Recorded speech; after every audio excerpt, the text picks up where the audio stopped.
Hey there folks, it's me TheTacticalBrit, your home of tactical and hardcore shooters, and today we're looking at a game that probably has had a better comeback streak than any kind of like off-the-wing edge Hollywood actor or like any footballer who's broken a leg or something.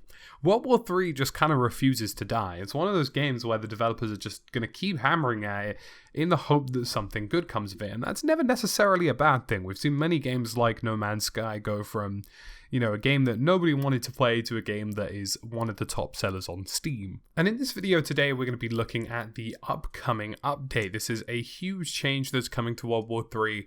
And again, this is a game that released 2 years ago. It was in a very bad way, and I recently covered it and thought that it was actually improving. And this will be what will change it the most and perhaps encourage people to come back to it for most people. And that is the brand new animation overhaul, which we're looking at here today.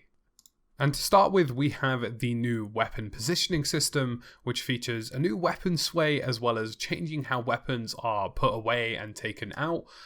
This very much resembles much closer to Insurgency Sandstorm. The guns will feel a little bit more natural by the looks of things in terms of how they move about in your hands and also just how they position around your body. And when you change weapons, that should feel a little bit more natural too, because honestly, the jankiness is the biggest thing I think that affects World War III as it presently stands. There is also now a realistic depth of field effect, which blurs out the front of your gun but keeps what you're aiming at in focus, which is something that's going to be quite important. There's also stuff like a brand new sprinting system, a brand new vaulting system. More or less anything that it was in the game animation-wise has been completely overhauled, and it's actually really impressive to see. One of the things I noticed as well is that there is also a new sliding system, which is something that's in the game presently, but not something that I think people really utilize because the animation itself kind of feels a little bit off-putting.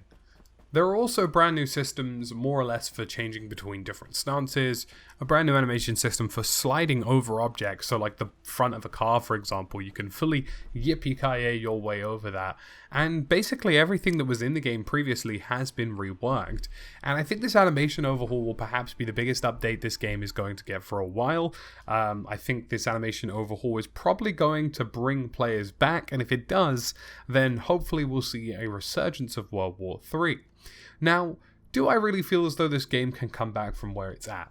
Now, I don't really discredit any game. I feel as though any game with enough work, enough effort, and enough time can become a final product that is worthwhile. But we've seen in the gaming industry now, and I'm going to play some of these new animation overhauls in the background whilst I talk about this, that it can really be a very hit or miss experience. A good example of this being a hit was something like No Man's Sky. No Man's Sky undoubtedly came back from the ashes to be one of the highest selling games on the PlayStation market, and one of the best selling games on Steam as well.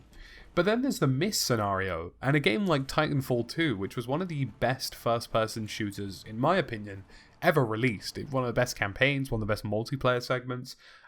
This game chose a launch window which didn't work for it, and because of that, it never really recovered. It never became a game in the spotlight that anybody else had had. And really, I feel as though this is the problem. World War III came out in 2018, and everybody very quickly dismissed it for what it was. And whether or not people 2 years later are going to be willing to open up that game again and try it again is going to be the big question. Are people going to be willing to give it a shot, or is it just going to, completely falter? It's really difficult to say. There are really two scenarios here. One, the animation system overhaul and some of the other updates really incentivize players coming back. It gets more YouTube coverage, more people are talking about it, and maybe, just maybe, we see a bit of a redemption arc. But alternatively, the second one is that the game had its shot in 2018 and nobody's really willing to try it again. And if that's the case, then I'm afraid this game is as good as dead and buried. And that's not something I want to see. I feel as though in the current state the game's in, and with all the impressive updates and work that's gone into it in the 2 years since I last played, I think it would actually be a shame to see World War III disappear without any people trying it again. So hopefully they try something. Hopefully they either, budget for some marketing, push it again, give out some game codes, or incentivize people coming back, because there really is something to be had here after this new update to the animation system. And with the consistency of gunplay now there, and with people seemingly who I played with quite enjoying the core gameplay loop, I certainly feel as though World War III has a chance, and a small chance, but a chance nonetheless, to at least become reacquainted in the community that we find ourselves in.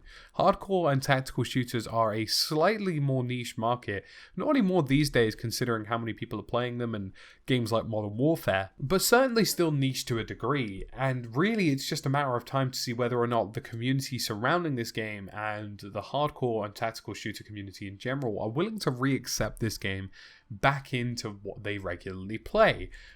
Whether or not they do just like a huge sale, a huge update, maybe even like rebrand slightly and say, oh yeah, major update out now, that stuff can work. You know, Postscriptum was not very huge for a while. Like, it had an okay player base, but nothing special.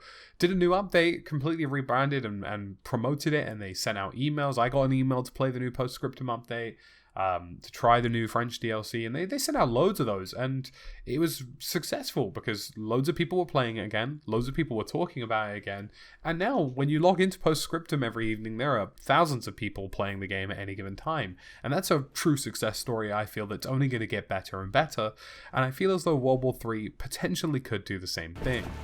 Anywho folks, that's it from me today, TheTacticalBrit. As always, thank you for watching, and I'll catch you again soon in another video.